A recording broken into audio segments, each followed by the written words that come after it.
주시겠습니다. 자, 이제 오늘 우리에게 주신 하나님의 말씀을 다 같이 일어나셔서 교독하도록 하겠습니다.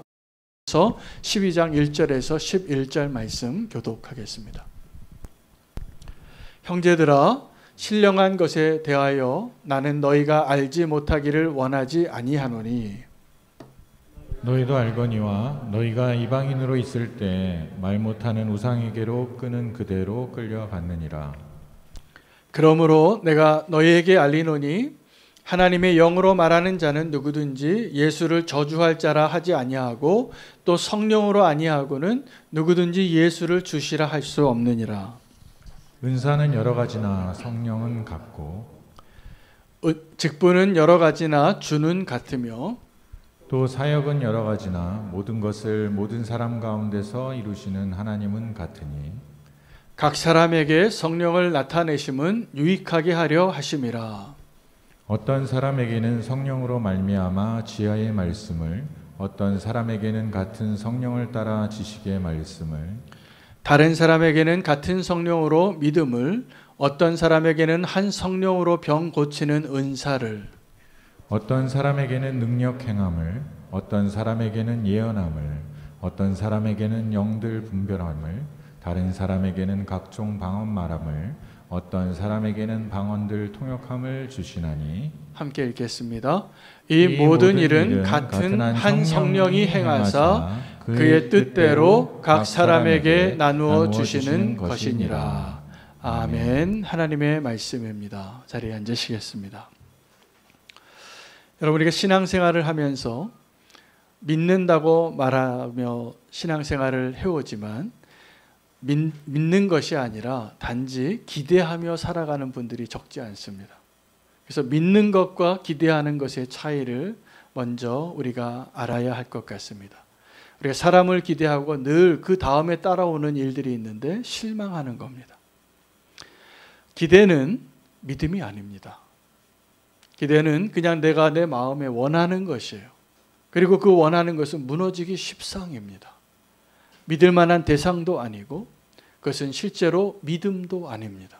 그냥 기대일 뿐입니다.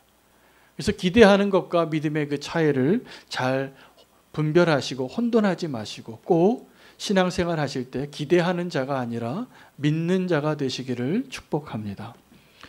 우리에게 믿음이 얼마나 연약한가를 주님이 아시기 때문에 주님께서 우리에게 찾아오셨습니다. 하나님은 하늘에 계신 분이시고 우리와 다른 영역에 계신 분이시요 창조자이시고 우리는 피조물인데 우리가 하나님을 찾아가는 것이 아니라 사실은 하나님께서 우리에게 오셔서 그 길을 보여주실 때에만 하나님께로 나아갈 수 있는 것입니다. 그래서 우리에게 찾아오신 하나님이 두 종류의 하나님이 계십니다. 육체로 우리에게 찾아오신 하나님이 예수 그리스도이십니다. 그리고 영으로 우리에게 찾아오신 하나님이 성령님이십니다.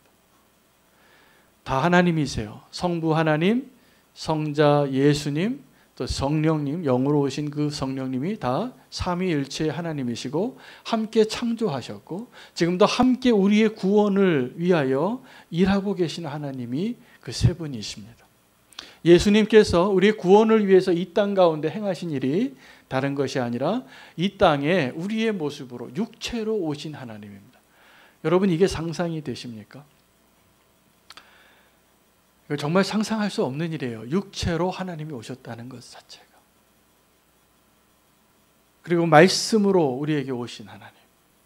그 육체로 오신 예수 그리스도께서 어떤 일을 우리의 구원을 위하여 행하신 것이냐 하면 우리와 같아지시고 같아지기 전에 가장 낮은 곳에 가장 높은 곳에서 모든 권위와 영광과 보좌를 다 버리시고 겸손하게 우리에게 오셨습니다.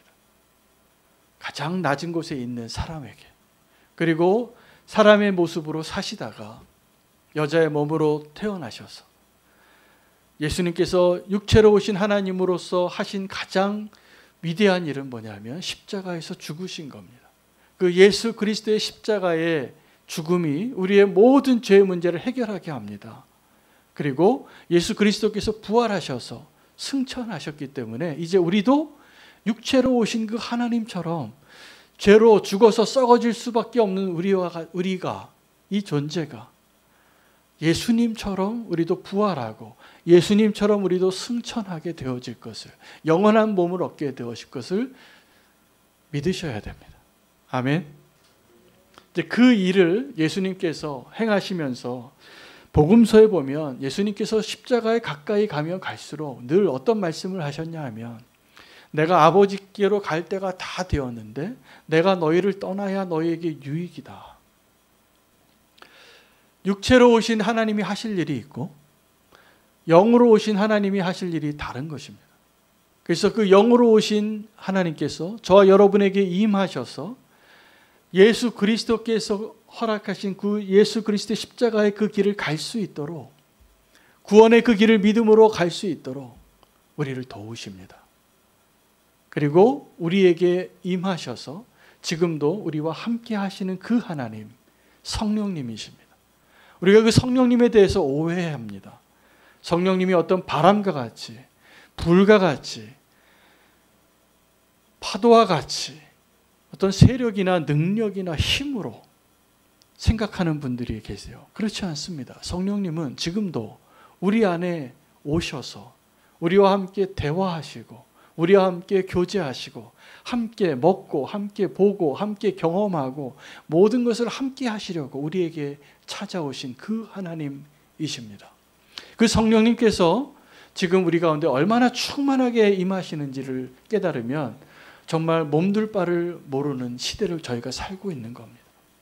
여러분, 성령님께서 창조하실 때도 계셨고 구약에도 계시고 신약에도 계시고 더 특별히 이 마지막 때에 성령님의 역사가 넘칩니다. 그런데 문제는 우리가 이 성령님이 우리 가운데 함께 하시고 성령님이 역사하시는 것을 우리가 깨닫지 못하고 분별하지 못해서 성령님의 역사와 열매가 맺어지지 않는 안타까운 모습을 보는 겁니다. 자꾸 성령님을 근심하게 합니다. 자꾸 성령님을 외면하고 살아갑니다. 성령님의 음성에 귀를 막습니다. 고개를 돌립니다. 마음의 문을 닫습니다. 그리고 자꾸 다른 것들을 향하여 갈망해요. 우리에게 찾아오신 그 성령님을 우리가 이제 더 이상 그렇게 대하지 않게 되시기를 축복합니다. 성령님 우리에게 기대하시는 것을 오늘 꼭 발견하시고 성령님과 함께 동행할 수 있는 저와 여러분 되시기를 원합니다. 구약시대에도 성령님께서 임하셨습니다. 구약에는 성령의 역사가 많이 드러나기보다는 하나님께서 믿음의 사람을 세우시고 모세를 보내셔서 하나님의 계명을 주시고 이스라엘 백성을 형성해 가시는 일들 가운데 역사하셨어요. 그래서 많은 사람들이 와서 보라고. 그럼에도 불구하고 구약시대에 많은 성령님의 역사의 증거가 뭐냐면 선지자들입니다. 그 선지자들은 다 성령님께서 그들에게 임합니다. 그들의 인생 가운데 환상을 보게 하시고 그 귀에 들리게 하시고 율법책을 발견하게 하시고 하나님의 목소리가 되어서 그 시대에 살던 사람들에게 외쳤습니다. 성령님의 역사이죠. 그 선지자들의 사역은. 그런데 놀랍게 구약에 보면 이러한 성령님의 역사에 합당한 자의 모습으로 드러나는 사람들뿐만이 아니라 전혀 의외의 인물들이 성령님과 함께 살았고 성령님의 열매와 능력과 역사와 영광을 드러낸 사람들이 있습니다. 가장 대표적인 사람이 삼손입니다. 여러분, 삼손은 사사시대에 성령 충만한 사람의 대명사는 아니에요. 삼손은 육체의 힘, 너무 힘이 세서 블레셋 사람들이 감당할 수 없어서 그 시대에 하나님께서 들어 사용한 나실인 그 삼손, 그 삼손은 나실인의 조건을 다 깨트리죠. 하나도 안 지켜요. 하나 빼놓고. 머리카락. 그러나 이 삼손이 힘을 쓸 때마다 사사기에 보면 성령이 임했다라고 기록합니다. 성령님이 하신 거예요. 그 나실인에게 능력을 주시는 것이. 사울과 같은 왕, 하나님의 기대를 저버리고 사람들의 박수갈채를 받고 싶고 인정받고 싶어서 하나님을 버렸던 그 사람이 하나님의 사람 다윗을 괴롭히고 쫓아가니까 하나님이 이 다윗을 건지고 다윗을 도와주기 위해서 사울에게 행하신 일 가운데 하나가 성령 충만하게 한 겁니다. 여러분의 성령 충만함이 정말 하나님의 선물이 맞습니다. 사울과 같은 왕이 다윗을 눈앞에 두고 쫓아가서 이제 바로 잡을 수 있는 위치에 있으니까 하나님이 성령을 부어주셔서 그가 발가벗고 예언을 해요. 그래서 이런 속담이 생긴 겁니다. 사울도 선지자 가운데 있더냐. 이게 무슨 말입니까? 사울은 선지자 같지 않은 사람이니까 그 속담이 나온 거예요. 성령님께서 어떤 사람에게 임할 때 그 사람이 완벽하고 의롭고 탁월하기 때문에 성령님이 임하시는 것이 아니라는 것이죠. 그러나 하나님이 원하시는 것은 하나님의 백성들이 성령의 충만함으로, 성령의 열매로, 성령의 은사로 하나님이 기대하시는 바를 이루기를 원하십니다.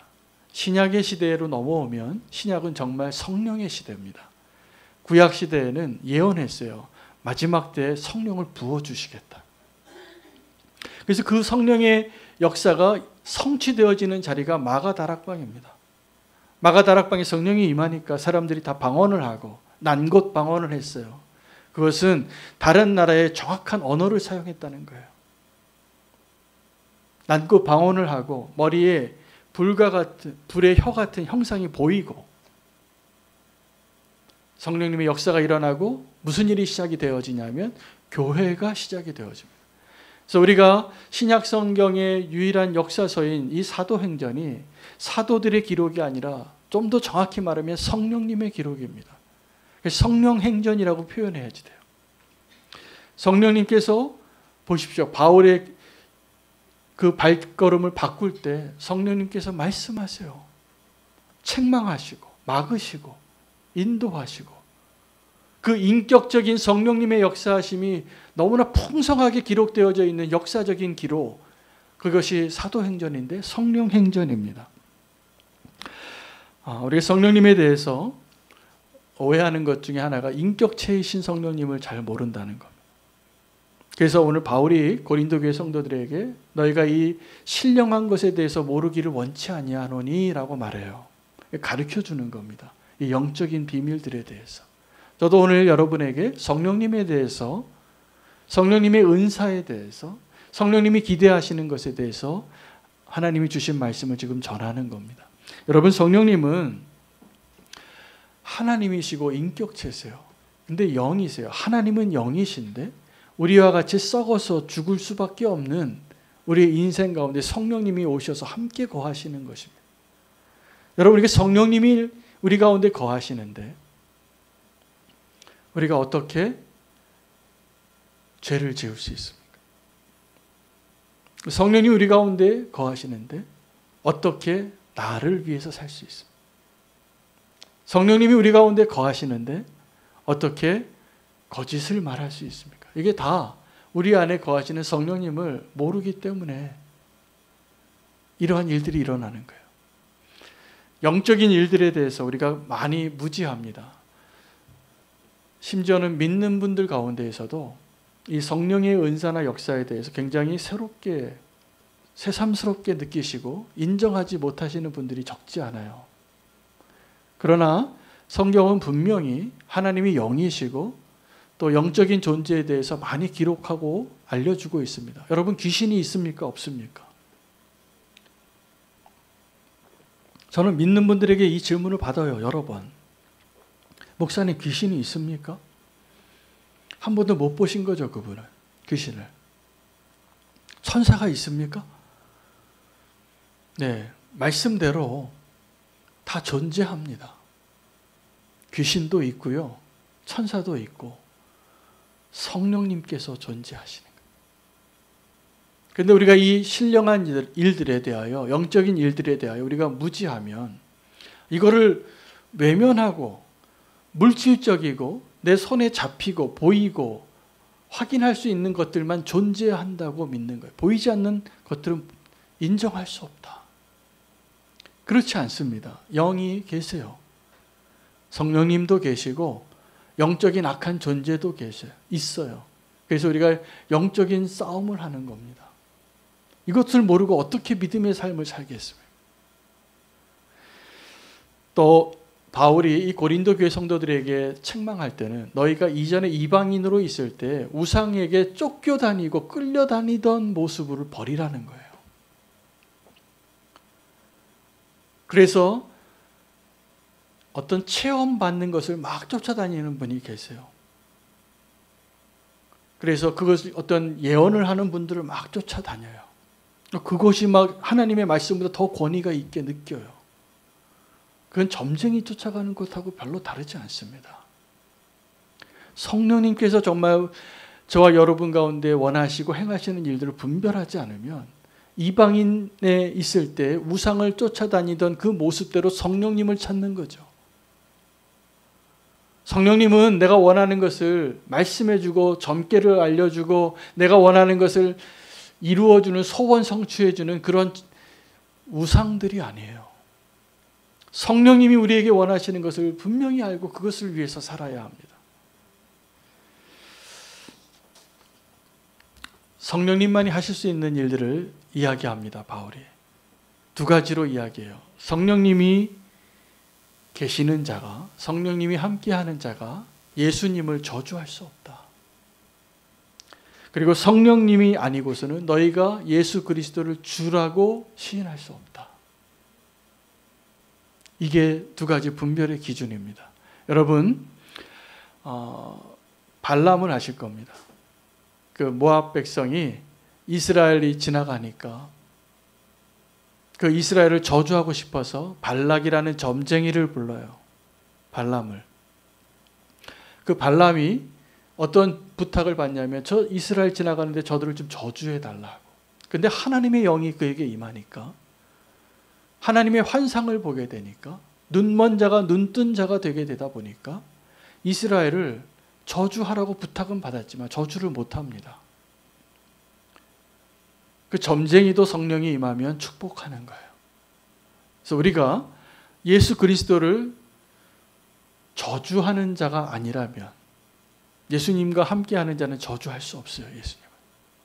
예수님의 영이 임하시는 자. 또 하나는 예수를 주라고 고백할 수 없어요.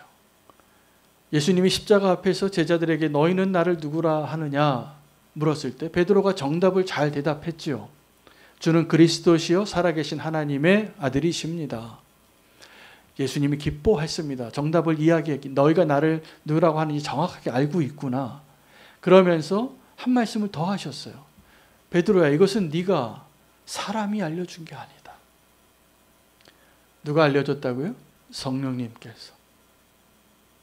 성령님께서 알려주시지 않으면 예수 그리스도를 주라고 고백할 수 없습니다.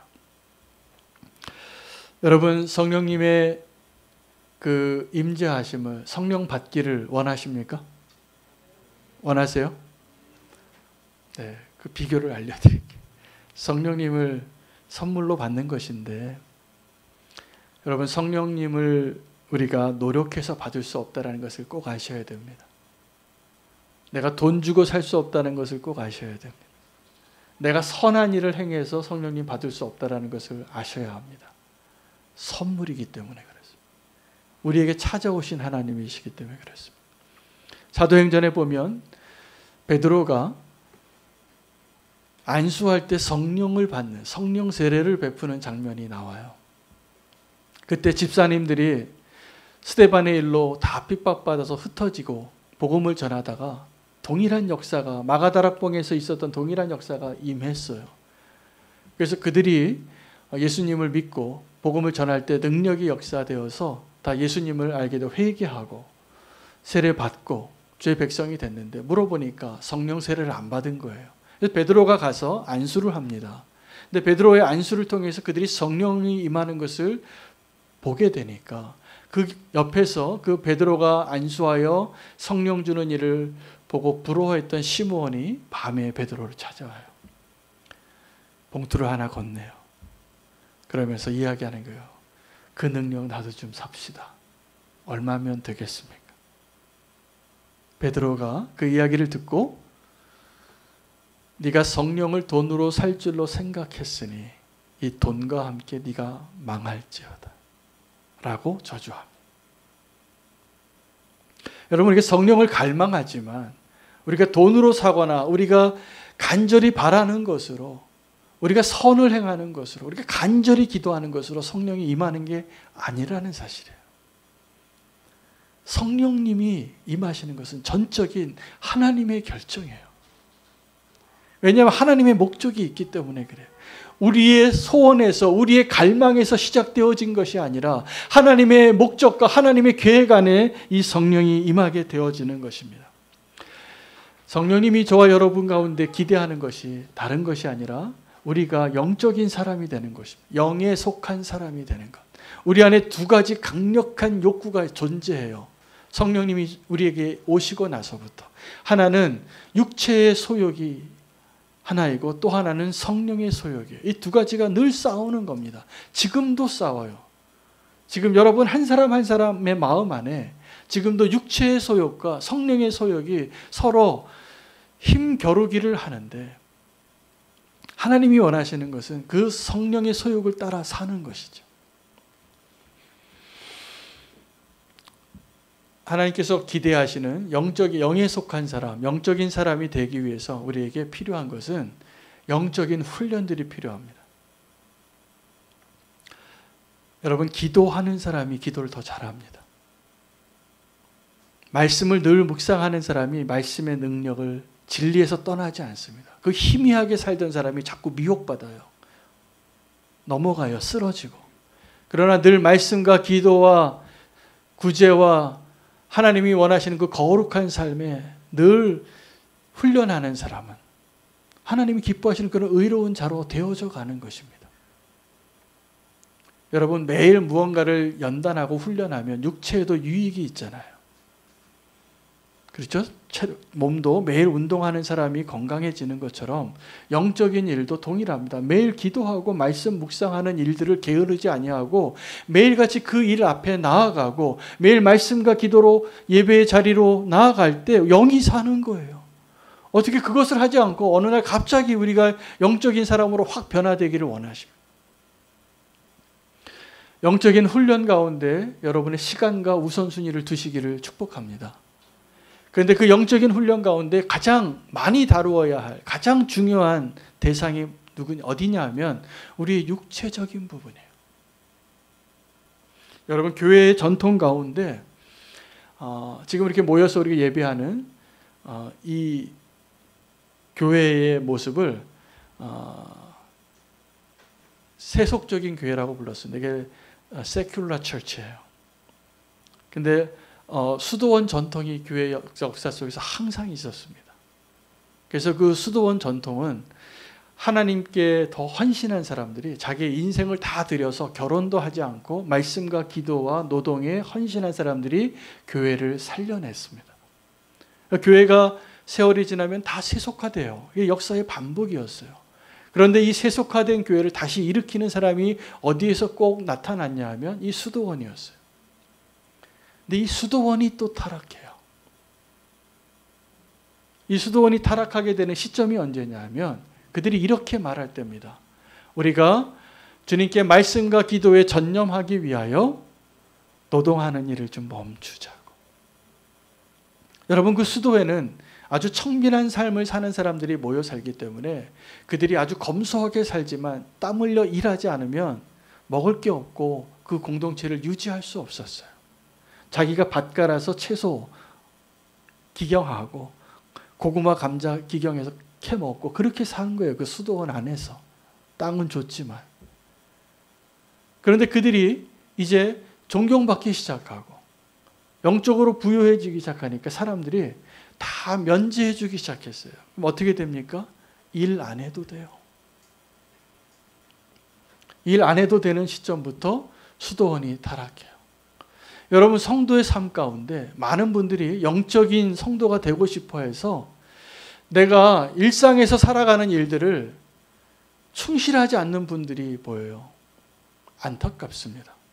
그분은 결코 영적인 사람 될 수 없어요. 변화산에서 거룩해지는 게 아닙니다.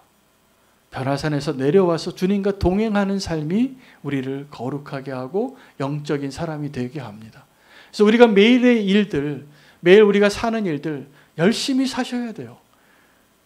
그래야 경건한 사람이 되는 거예요. 우리 삶을 더 열심히 최선을 다해서 사는 것이 가장 훌륭한, 가장 필요한, 가장 연약한 우리의 영적인 훈련의 과목이에요. 잊지 마시기 바랍니다. 영에 속한 사람이 되기 위하여 내가 매일 살아가는 일상의 일 가운데 성실하십시오. 최선을 다하십시오. 지금도 일하세요, 하나님은. 근데 우리가 일하지 않고 어떻게 거룩함으로, 어떻게 영적인 성숙함으로 나아갈 수 있습니까? 아닙니다.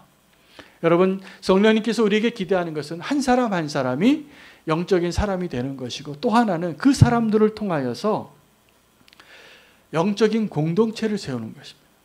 오늘 바울이 고린도 교회 성도들에게 세 가지로 표현해요. 은사는 여러 가지이지만 성령님은 하나이고, 직분은 여러 가지이지만 주는 하나이고, 사역은 여러 가지이지만 하나님은 한 분이시라고. 그러면서 9가지의 은사를 소개합니다. 너희 공동체 안에 이 9가지의 은사가 있는데 이것은 다 너희를 자신을 위한 것이 아니라 다른 사람을 섬기기 위한 것이다. 어떤 사람에게는 지혜의 말씀을, 어떤 사람에게는 지식의 말씀을, 어떤 사람에게는 믿음을, 어떤 사람에게는 병 고침의 능력을, 어떤 사람에게는 능력 행함을, 어떤 사람에게는 예언함을, 어떤 사람에게는 영 분별함을, 어떤 사람에게는 방언을 말함을, 어떤 사람에게는 방언을 해석함을 주신 거예요. 이 모든 선물은, 이 은사는 자기를 위한 게 아니에요. 여러분 기억하십시오. 지금 모든 분들에게 하나님께서 그 은사와 직분과 사역을 허락하셨습니다. 무엇을 위해서요? 교회를 세우기 위하여. 한 사람도 예외가 없습니다. 그 한 사람이 없으면 교회가 세워지지 않는 거예요. 마치 몇천 피스짜리 퍼즐이 있는데 하나가 빠지면 그 퍼즐은 미완성이에요. 그런데 성령님께서 기대하시는 것은 한 사람 한 사람이 영적인 사람이 되고 그 한 사람 한 사람이 그 영적인 공동체를 세우기 위하여 자기의 역할을 감당하는 그 자리에 서 있는 겁니다. 성령님은 하나님께서 저와 여러분에게 주실 수 있는 가장 최상의 선물입니다. 여러분 하나님께 어떤 선물 구하십니까? 하나님 나에게 한 100억 주세요 하는 거하고, 하나님 나에게 성령 충만함을 주세요. 어떤 걸 구하시겠어요? 물론 우리는 다 100억을 더 원할 것 같아요. 그러나 하나님 보시기에 우리에게 정말 우리를 위해서 최선의 것은 성령님을 주시는. 아멘입니까? 우리가 하나님께 구해야 될 것은, 하나님 우리에게 주실 수 있는 최고의 선물은 성령님이세요. 그런데 우리가 선물을 받으면 어떤 마음이 드세요? 다 기뻐요. 아주 작은 선물이라도. 저는 정말 작은 선물 받고도 기쁜 적이 너무 많습니다. 그분의 마음을 받기 때문에. 작은 것도 기뻐요. 그런데 우리가 하나님의 선물을 받고 기뻐하기 전에 비교를 하더라고요.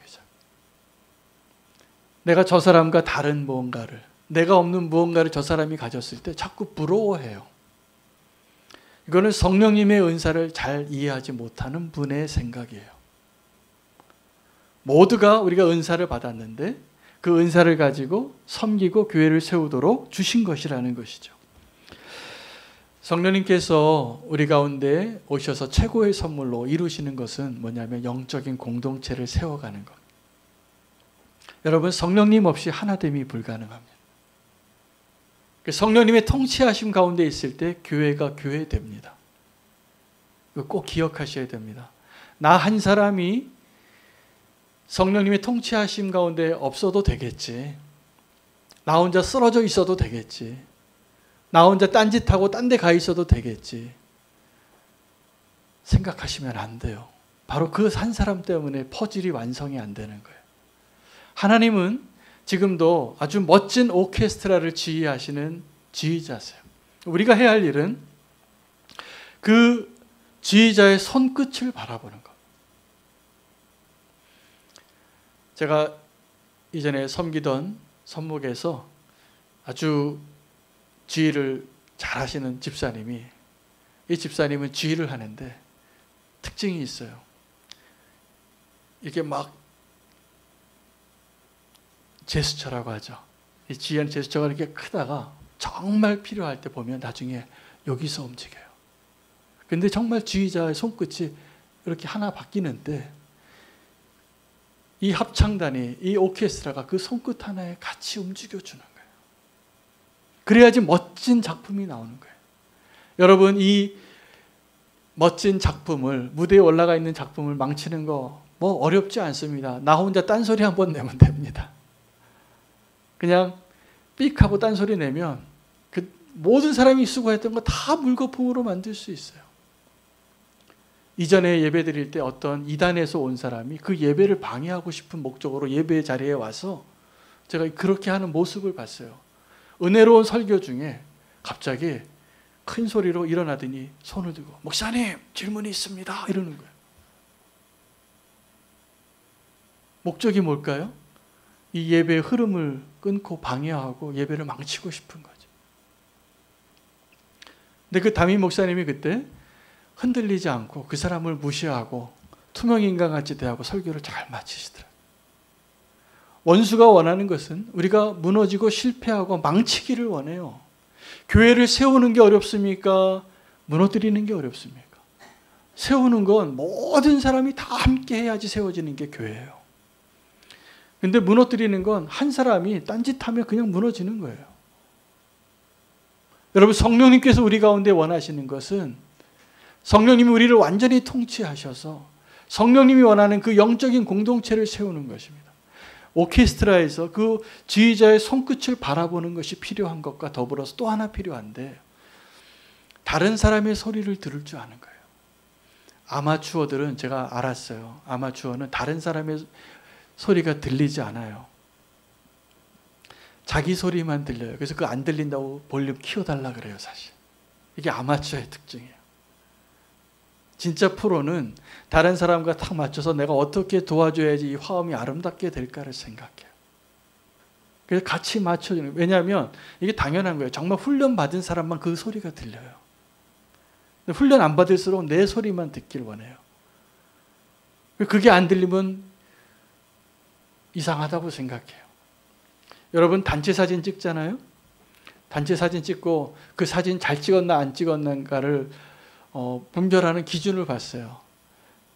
10명이 찍었는데 자기가 잘 나와야지 잘 나온 사진이에요. 그 단체 사진을 볼 때 다 다른 사람 표정 별로 안 봐요. 다 내 얼굴 어떻게 나왔나만 보는 거예요. 옆에 있는 사람이 좀 못생기게 나오면 더 좋죠. 근데 단체 사진은 다 같이 행복한 모습이어야 돼요. 여러분, 결혼식장에서 유능한 사진사는 그 신랑 신부의 친구들이 다 모여서 사진 찍을 때 한 사람이라도 눈 깜빡거리지 않는 사람 없을 때 사진 찍는 사람이에요. 다 주목하게 하고 그 순간을 잡아서 다 멋진 작품을 만드는 것.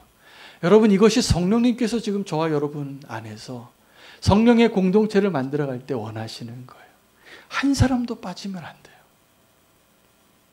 한 사람도 더 빠짐없이 성령의 통치하심 가운데 임하게 될 때 우리가 영적인 공동체를 세울 수 있다는 것을 기억하시기 바랍니다. 오늘 성령님께서 우리 가운데 기대하시는 것은 그래서 두 가지예요. 한 사람 한 사람이 영적인 사람이 되는 것. 또 하나는 우리가 함께 영적인 공동체로 세워지는 것입니다. 여러분, 그런 영적인 공동체를 우리가 함께 세워갈 때 여러분이 쓰러질 때 그 공동체가 여러분을 살립니다. 그러나 나 한 사람 빠져도 되겠지 하고 그 영적인 공동체가 완공되어지는 것을 자꾸 연기하게 하고 무너뜨리는 그 사람은 그걸 꼭 깨달아야 돼요. 우리가 지금 성령님이 원하시는 것이 무엇인가를 함께 세워져 가시기를 축복합니다.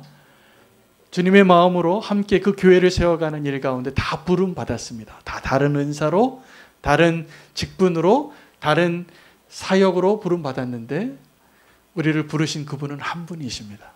함께 주님 원하시는 그 성령의 공동체에 세워져 나가기를 소망하며 결단하며 나아가겠습니다. 오늘